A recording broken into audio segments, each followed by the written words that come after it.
Traffic നിയമലംഘനങ്ങൾ നടത്തി റോഡിലൂടെ പാഞ്ഞു പോകുന്ന ആളുകൾ ഇനിയൊന്ന് ശ്രദ്ധിക്കണം. പ്രശ്നങ്ങൾ പരിഹരിച്ച് AI ക്യാമറകൾ വീണ്ടും മിഴി തുറന്നു. നിയമലംഘനം നടത്തുന്ന ആളുകളെ കഴിഞ്ഞയാഴ്ച മുതൽ പിഴയ്ക്ക് വിധേയമാക്കി പിഴയൊക്കെ ഈടാക്കി തുടങ്ങി. 7 ദിവസങ്ങൾക്കകം പിഴ അടച്ചില്ലെങ്കിൽ കേസ് വെർച്വൽ കോടതിക്ക് കൈമാറുകയും ചെയ്യും. ഒരിടവേളയ്ക്കു ശേഷം വീണ്ടും AI ക്യാമറകൾ സജീവമാകുകയാണ്. മൊബൈലിൽ സംസാരിച്ചും സീറ്റ് ബെൽറ്റ് ഇടാതെയും ഹെൽമറ്റ് ധരിക്കാതെയും ചുവപ്പ് സിഗ്നൽ അവഗണിച്ചുമൊക്കെ ചീറിപ്പായുന്നവർക്ക് പിഴ വന്നു തുടങ്ങി. 7 ദിവസത്തിനകം പിഴ അടച്ചില്ലെങ്കിൽ കേസ് വെർച്വൽ കോടതിക്ക് കൈമാറും. ഇക്കാര്യം അറിയിപ്പായി വാഹന ഉടമയ്ക്ക് ലഭിക്കും. ഇടക്കാലത്ത് മന്ദഗതിയിലായിരുന്ന ക്യാമറകളാണ് വീണ്ടും പിഴ ചുമത്തി തുടങ്ങിയത്. മുൻപുണ്ടായിരുന്ന ക്യാമറകൾക്കൊപ്പം പുതിയ ക്യാമറകളും പ്രവർത്തനം തുടങ്ങി. ക്യാമറകളിലെന്ന ധൈര്യത്തിൽ യഥേഷ്ടം റോഡ് നിയമലംഘനങ്ങൾ നടത്തിയവർക്ക് പിഴയടയ്ക്കാനുള്ള അറിയിപ്പ് മൊബൈലിൽ വന്നു തുടങ്ങി.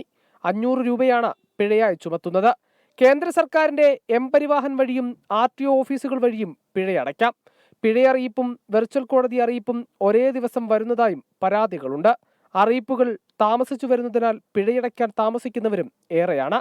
കരാറെടുത്ത കെൽട്രോണിന് നൽകാനുള്ള തുക സർക്കാർ കൈമാറിയതോടെയാണ് AI ക്യാമറകൾ വീണ്ടും ഓണായത്. AI ക്യാമറകൾ സജീവമായെങ്കിലും നിരീക്ഷണത്തിനുൾപ്പെടെ പോലീസ് സ്ഥാപിച്ച പഴയ ക്യാമറകൾ ഇപ്പോഴും പണിമുടക്കിലാണ്. വിവാദം കെട്ടടങ്ങി വീണ്ടും AI ക്യാമറ മിഴി തുറന്നിട്ടുണ്ട്.